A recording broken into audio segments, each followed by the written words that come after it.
Magandang araw mga kabady, ngayong araw pala ay may papalitan tayong shock absorber ng isang sasakyan. Ito pala ay isang Suzuki Wagon R Stingray. Sabi ng may-ari, lumalagotok daw yung likurang bahagi ng sasakyan niya kapag dumadaan sa lubak. Pag check natin, nakita natin na sabog na pala ang kanyang rear shock absorber. Kaya palitan natin ngayon. Mapapansin nyo na pag pinump natin yung likurang bahagi ng sasakyan ay tumatalbog na ito masyado o malakas na ang talbog nito. At maaaring isa itong senyales na maaaring sira na ang iyong rear shock absorber. Ang ipapalit pala nating shock absorber ay isang KYB, Kayaba shock absorber. Ang sukat pala ng shock absorber na ito ay kaparehas lang ng nasa DA17 at saka DA64. Kung ang tanong nyo kung plug and play ba ito, opo, plug and play po ito. Wala na po tayong kailangan i-adjust o kailangan baguhin sa setup ng ating sasakyan. Pero mag-ingat lang po tayo sa pagbili ng ating KYB shock kasi marami po tayong mabibili nito na peke. Kung maaari, suriin yung mabuti ang nabili nyong shock absorber. Siguraduhin ito ay urig. Sa pagkakabit naman, kailangan natin tanggalin ang hulihang gulong. Gumamit lamang tayo ng tie wrench o kaya naman ay number 19 na socket wrench.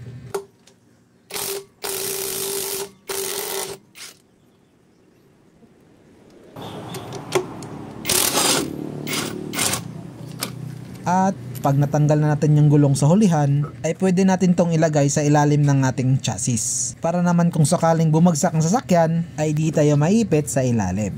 At ito na ang ating pakay, ang ating shock absorber. So makikita nyo, ito na ang ating coil spring at saka ito ang ating shock absorber. Sa pagtanggal nito, meron lamang tayong kakalasin na dalawang bolt. Isa sa taas at isa sa ilalim. At ipapakita ko mamaya kung anong pinagkaiba ng ating stock na shock absorber sa ating ipapalit na KYB na shock absorber. Ang una pala nating kakalasin ay itong nut na nasa ilalim. Gumamit lamang tayo ng number 70 na box wrench, socket wrench, combination wrench o anumang wrench na meron kayo dyan. Pero luluwagan muna natin yung bolt na nasa taas.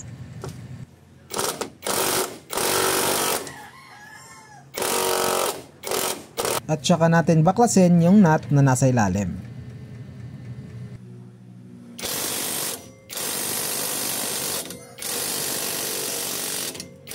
Mabilis lang, pag nakalas na natin yung nut at saka bolt, matatanggal na natin tong stock na shock absorber. Ganito pala ang itsura niya sa malapitan. Mamaya ay magsa side by side comparison tayo ng ating stock na shock absorber at itong ating KYB na shock absorber. Sa aking observation is magkaparehas lang sila ng laki in terms sa kanilang diameter ng kanilang shock at saka sa laki ng butas ng kanilang bushing. Ang isang napansin ko lang ay medyo mas mahaba lang ng kaunti ang stock na shock absorber compared sa KYB na shock absorber. Makikita nyo naman dito kung gaano nakabagal bumalik yung shock absorber na stock. So palitin na talaga siya. At mamaya tignan natin yung sa kabilang side naman kung okay pa yung shock absorber niya o hindi na. Ito pala ang side by side comparison ng kanyang play.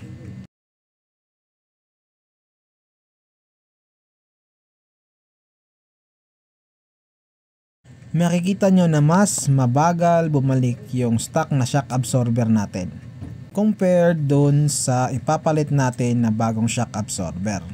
At pag pinrest natin yung shock absorber na stock, masyado na itong malambot. Pero itong bagong shock absorber ay matigas, hindi kakayanin ng isang kamay lang. Kung kakayanin man ay ikaw nang malakas. Makikita nyo na wala na talagang kwenta yung isang shock absorber natin. Palitin na talaga siya. Masyado na siyang malambot i-compress, kaya pala mabalis na siyang lumagotok o mag bottoms up. Dito naman tayo sa bushing size, so ipapasok natin yung tinanggal natin na bolt kung parehas ba siya ng size.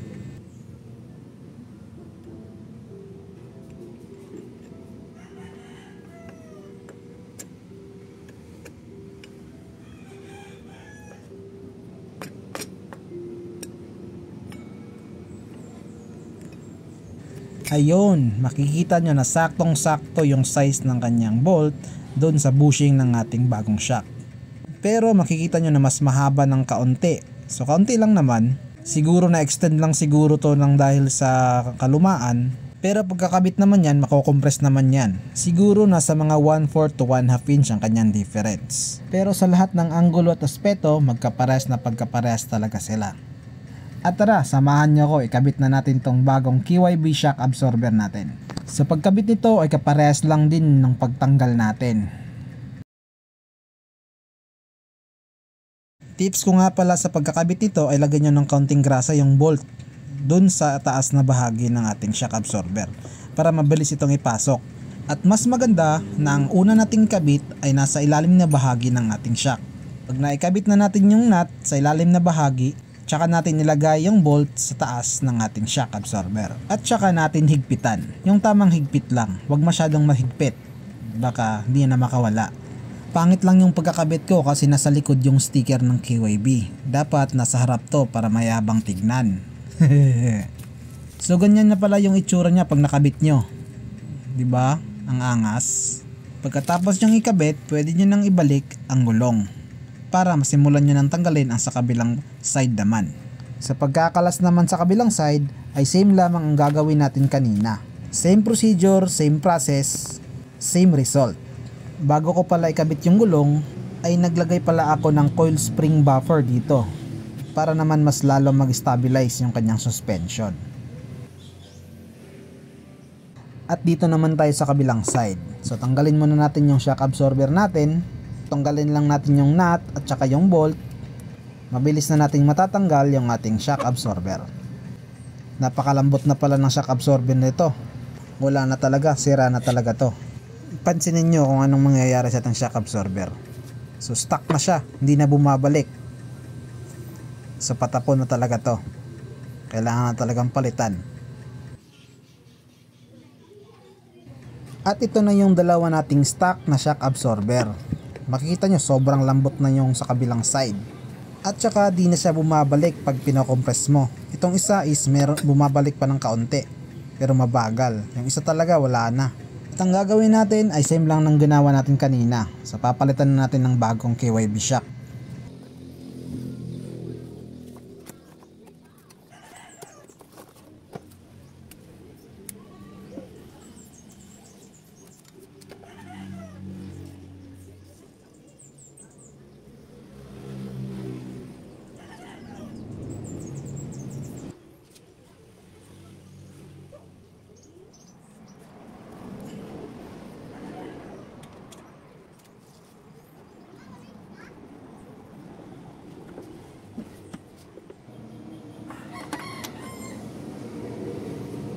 So yun mga kabady, natapos na tayong kabit yung bago nating suspension para sa ating Wagon R Stingray. So ngayon susubukan naman natin kung anong pinagkaiba niya dun sa stock at saka dito sa bago nating pinaglit na KYB gas suspension. Shock absorber pala. Kung mapapansin nyo na hindi na tumatalbog bigla compared kanina ang ating rear na bahagi ng sasakyan pag sinakyan natin. Makikita nyo rin na malaki talaga ang pinagbago in terms of performance ng ating shock absorber compared sa stock. Para mas makita natin yung difference, tara, i-test drive natin. Okay, ngayon naman is magte-test drive naman tayo. Subukan natin kung anong pakiramdam sa loob ng bago nating kabit na KYB shock absorber. Let's go! Yun, may kalso pala. Ito makabante. Ayun, natanggalan natin yung kalso. Subukan natin. Let's go. So far, goods na goods. Hindi na siya masyadong gumaganon-ganon, no? Tumatama sa mga lubak. Try natin idad sa lubak. Yun. Oh, parang wala lang ah. Try natin sa mas malaking lubak. Yun. Ayos. Solid. Solid guys. Try natin dumaan sa tulay. Maganda yan eh. Bilisan natin konti. Ayun, smooth. Ayun, ganda. Hindi na tumatalbog-talbog. Yun, ganda. Kung may problema kayo sa suspension nyo na gumaganon ganon, palitan nyo na. Nasa baba yung link. Order na kayo guys. Mga katropa nating may Wagon R. Yun no. Ayun no. Ganda. Solid. Yun. Suma total, napaka-okay ng shock absorber na to. Recommended to sa lahat ng mga may minivan tsaka Wagon R. So same lang naman sila ng sukat. DA64V, 64W, 17. So kasang-kasya to. Kaya goods na guys. Salamat.